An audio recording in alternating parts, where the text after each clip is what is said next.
त्याला फोन लाव का कोणले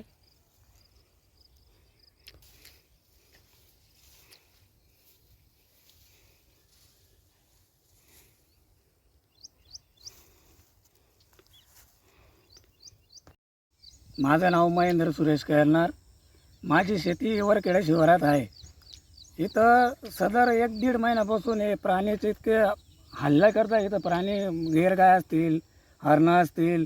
माझ्या शेतात रात्री गहूमध्ये रात्रभर बसतात. ते एकदम नुकसान करत आहे. माझी एकच तक्रार आहे वनविभाग साहेबांना की याची दखल घ्यावी, की यांना कुठं बी बाहेर जंगल भागात सोडावे. बा आम्ही दिवसाला आता सध्या दिवसाला लाईट केली आहे. आमचे धुळे शहराचे आमदार साहेब अनुपभाई यांनी आम्हाला खूप चांगलं केलं त्यांनी. पण रात्रीला लाईट नाही.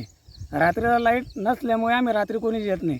सकाळी 9-9:30 यायचं. ते असं नुकसान पाहायला मिळतं. आज 3-4 हरणे आम्ही पाहिले शेतातून वाहिले तिकडे कॉलेज पलीकडे पाहायला. ते माझी एकच दखल आहे साहेबांना. आता तोंडापलीला आलेला घास आहे आमचा.